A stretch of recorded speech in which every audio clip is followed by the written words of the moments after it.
Welcome back. Next up, we're going to look at some of the famous historical figures of sociology.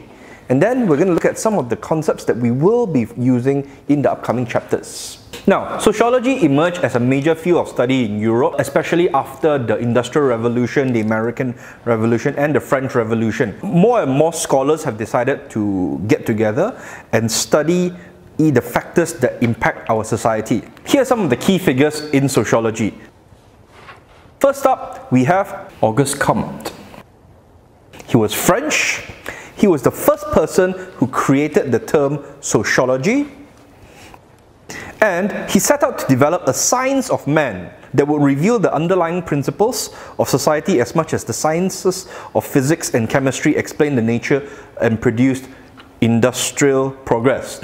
So basically, he went out to try to study and develop a knowledge and science to try to figure out what is it that makes human beings work or behave in a certain way. He is one of the first people who would develop sociology into a cohesive subject or field of study that brought all the sciences together. Next up, let's look at Harriet Martineau. She was deaf, so instead of teaching, she turned to writing. She published the theory and practice of sociology in America in 1837. She traveled throughout the United States, observing day-to-day life of everyday people. And she was very, very outspoken of women in the United States. Now, here's something that I want you all to take notice. People who study sociology frequently have a focus. What is your main interest when it comes to studying sociology? Is it the treatment of women? Is it racial issues? Is it religious issues? Is it the poor? Poverty? How does poverty affect society? And those are just some of the examples of issues. Harriet Martineau here, her main focus was on the treatment of women, which I'm sure you can guess is not exactly good compared to today's standards. She also translated Auguste Comte's 6 volumes of positive philosophy into English. Next up, we look at Herbert Spencer. He believed that society was like a living organism. Now, as a human being, as a living thing, we are all made up of different cells, microorganisms, blood cells, different organs that function and make us who we are. According to Herbert Spencer theory, society is like that. Society in general is a large living thing that consists of different parts that make that society work. For example, we have our politicians, we have our teachers, we have our law enforcement, our policemen, we have people who work in the supermarket, for example. We have garbage collectors. Now, can you imagine living in a society without any one of those groups of people? Spencer also believed in a teaching known as social Darwinism. He applied Charles Darwin's notion of survival of the fittest.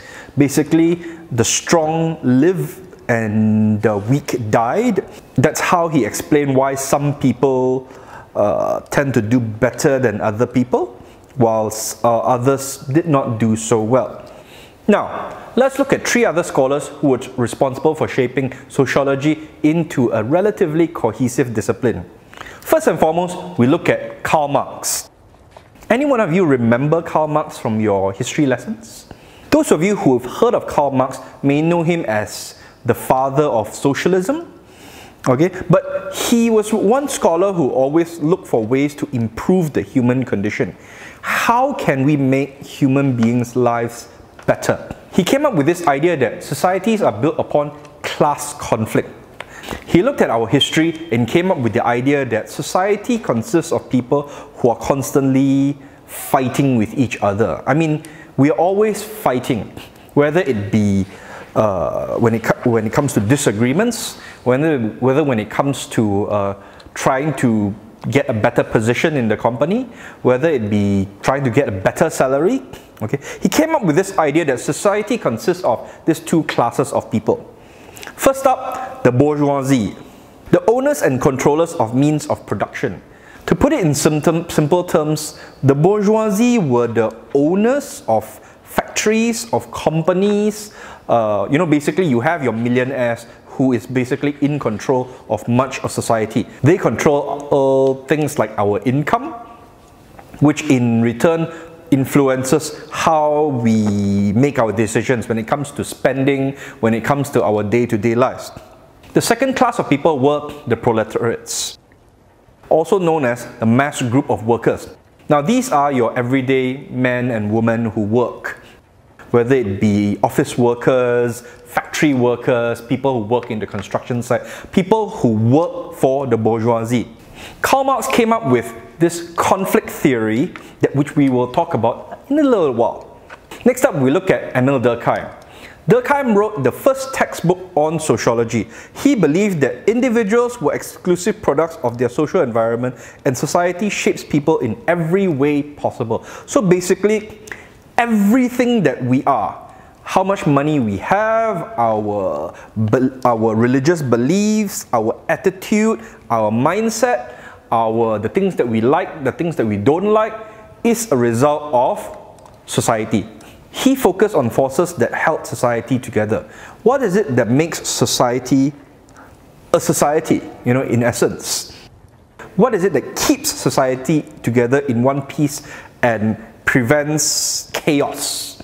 He came up with this idea of functionalism, which again we will talk about in a short while. Now, Durkheim studies suicide, which is a very, very important and serious topic in society. Now, suicide, of course, is a very extreme situation and a very extreme decision that a person has to make to end their lives. Durkheim came up with this idea that people committed suicide because they were members of different social groups that were influenced by a variety of societal factors. According to Durkheim, basically, people committed suicide mainly because of various societal factors. Here are some examples of Durkheim's findings based on the topic of suicide. He found that in general, suicide rate was much higher in men than women, although childless women were much higher. He found that suicide rates were generally higher among single people than people who are married. He also found that people without children were more likely to commit suicide than people with children. Suicide was higher among Protestants than Catholics and Jews. Suicide was higher among soldiers than civilians. Suicide was higher in times of peace than in times of war. Suicide rates were higher in Scandinavian countries, countries like Norway, Sweden, Denmark. And finally, he also found that suicide was higher among the highly educated. Basically, the more educated you are, the more likely you are to commit suicide. So, looking at all of these factors, why do you think some of these cases are so? Okay, let's very quickly just have a look at it. Suicide is generally higher in men than women. Why? Is it because men endure more hardship? Is it because of their psychology? Is it because women have a higher tolerance?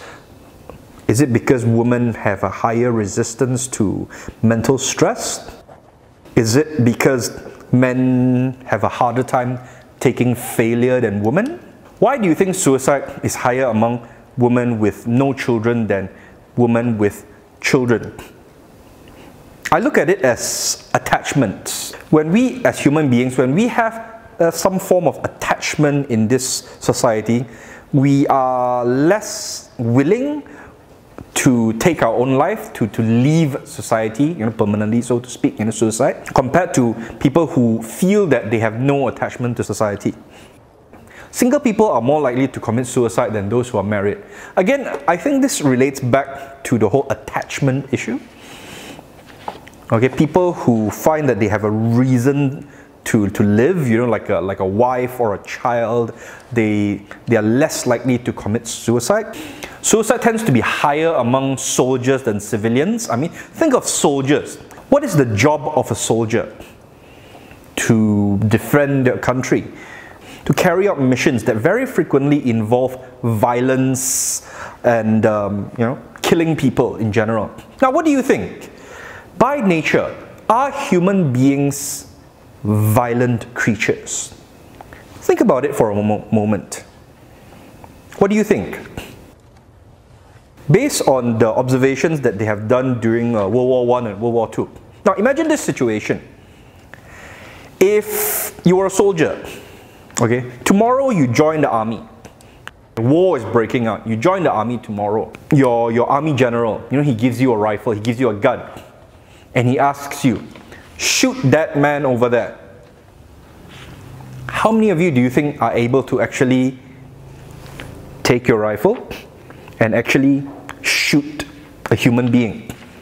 Observations have shown that only a very, very small number of people are able to take a gun and point it at someone and consciously, purposely, and willingly kill a person.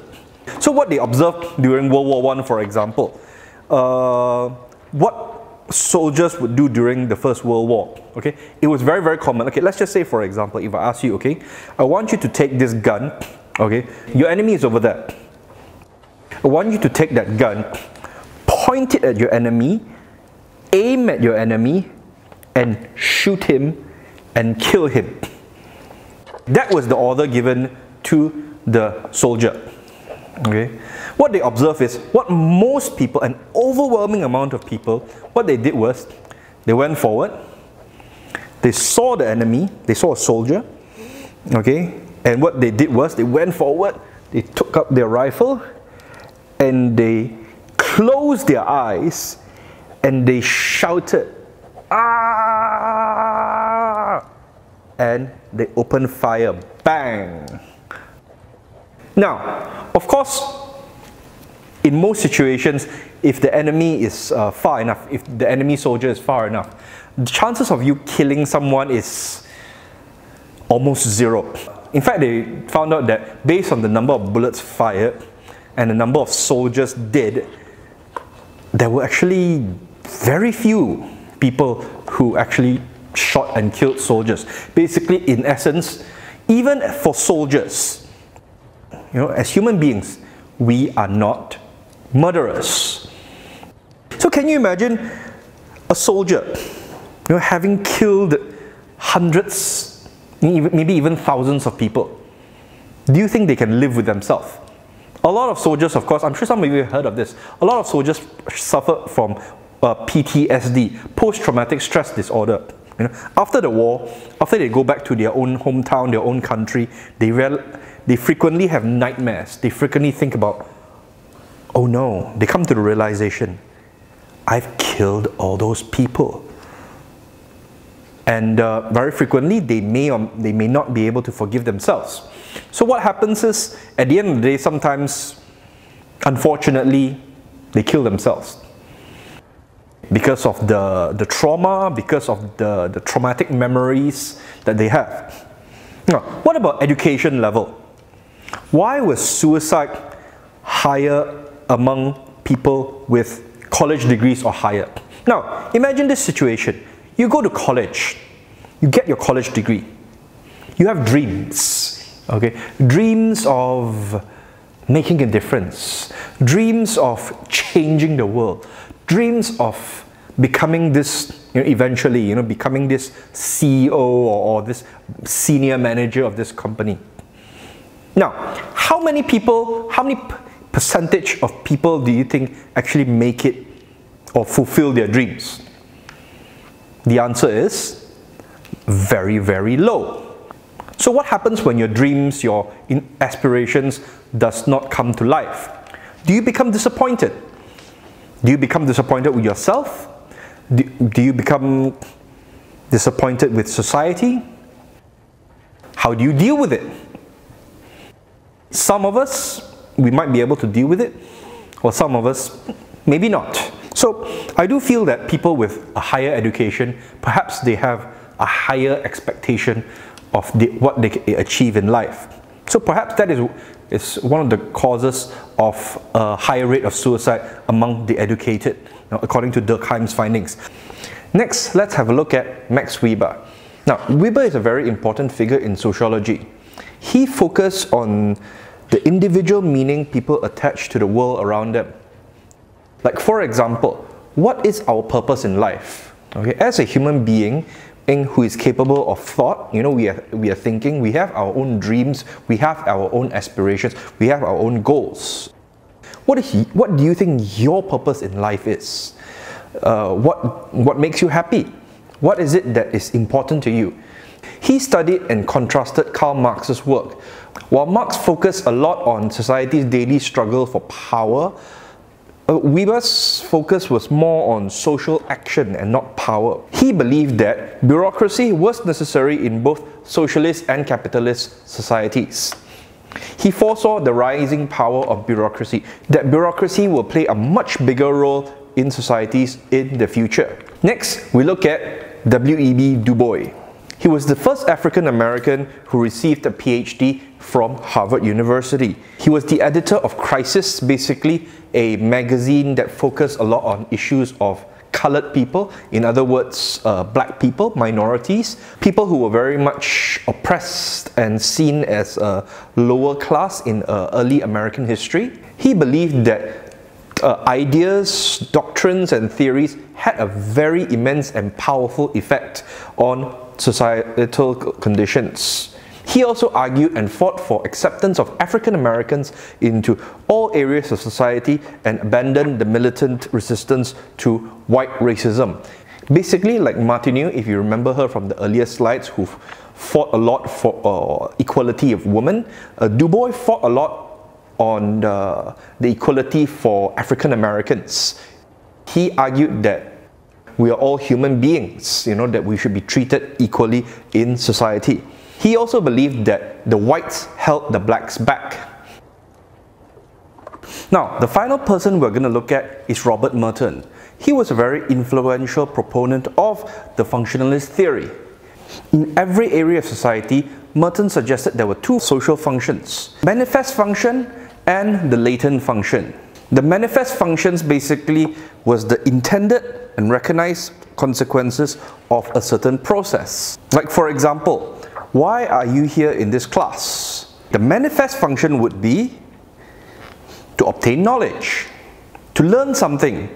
Meanwhile, the latent function refers to the unintended or not readily recognized consequences of each process. Basically, the extra features or purposes of a certain element in society. When you go into college, what do you get? You make new friends. You get to experience different things. You get all kinds of opportunities and you meet all different kinds of people. Next up, we're going to look at the three major theories that is frequently used in the study of sociology.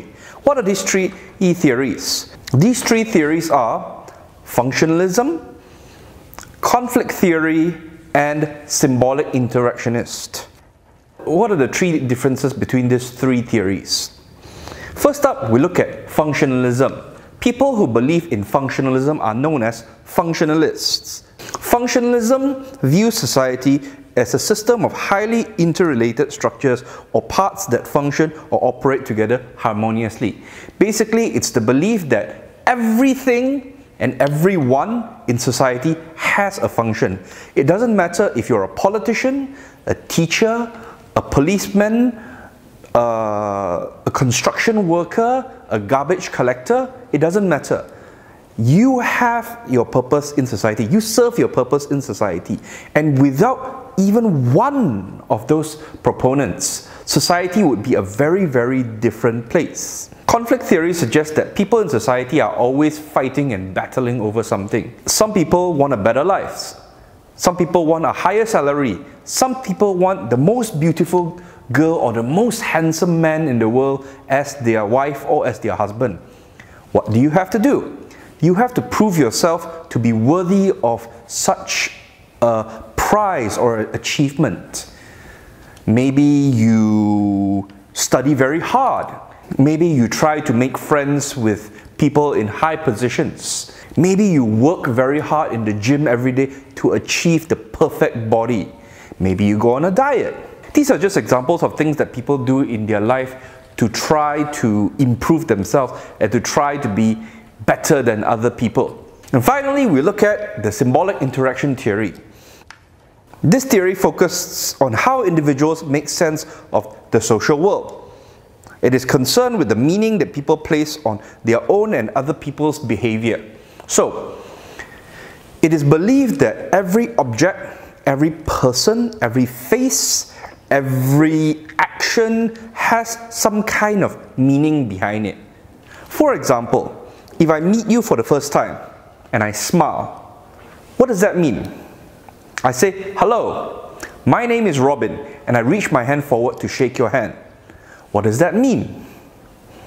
If I come forward and say, "Konnichiwa, Robin desu, yoroshiku onegai shimasu," what does that mean?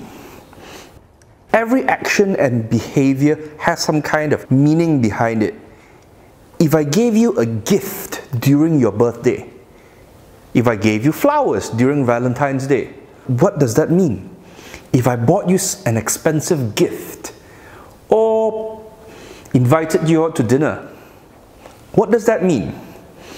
Those are just some examples of ideas that is observed in this symbolic interaction theory. Alright, that's it for this week's lecture.